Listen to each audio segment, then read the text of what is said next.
Benjamin Netanyahu faces his trial next week on corruption charges. He is up against 3 separate cases of corruption filed in 2019, Case 1000, Case 2000 and Case 4000, which include allegations of bribery, fraud and breach of trust. He denies any wrongdoing and claims to be the victim of a politically orchestrated witch hunt. I mean, we've heard that one before, haven't we? By rivals and the media to remove him from office. Now, these are the following specifics of the trial. Case 1000, also known as the Gifts Affair. This case charges the Israeli Prime Minister with fraud and breach of trust. It involves allegations that Netanyahu and his wife Sarah received lavish gifts from 2 wealthy businessmen in exchange for political favours. The businessmen are Arnon Milchan, an Israeli Hollywood film producer, and Australian billionaire James Packer. The gifts allegedly include champagne and cigars. Milchan testified that he provided gifts to Netanyahu in June 2020. Case 2000. It says Netanyahu made a deal with Aaron Moses, a controlling shareholder of the Israeli daily Yedoeth Aronoth, for favourable coverage in exchange for legislation to slow the growth of the rival Israel Hayom newspaper. This case also charges him with fraud and breach of trust. Case 4000.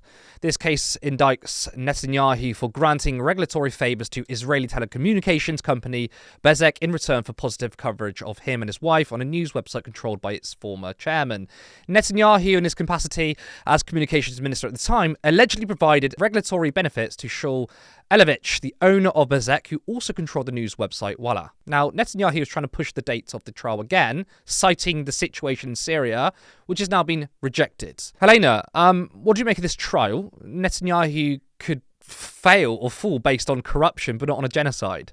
Do you expect anything to happen? I don't really think so. It's been clear for a very long time that Netanyahu has his political desire is to maintain power at any cost, even if it undermines the existence of the state of Israel, in which so much so that we've seen international outpouring of support for Palestine in response to what he's done. He has massively impacted the Israeli economy and Israeli society in ways that doesn't help the regular Israeli, regardless, of how much the ideology that a lot of people within Israeli society adhere to is one that we think is being very disagreeable, to put it mildly.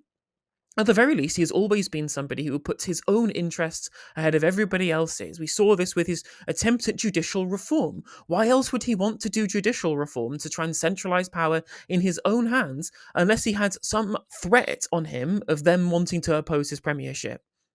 And now we see this is exactly the kind of people who are going to be the arbiters of whether or not that he gets to continue being in power, is whether or not he can be indicted on these charges, these claims.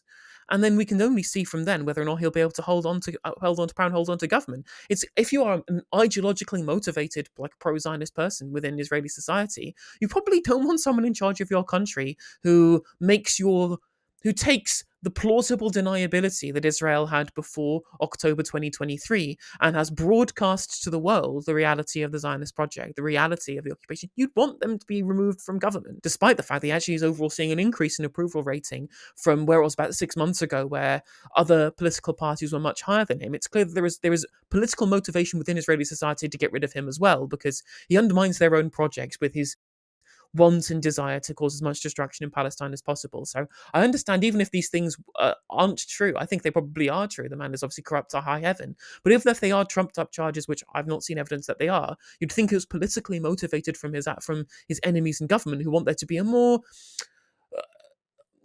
optically, more optically favourable Israeli government in charge during the conflict. Support independent media, support social justice that's there on social media. Thank you. Turn left.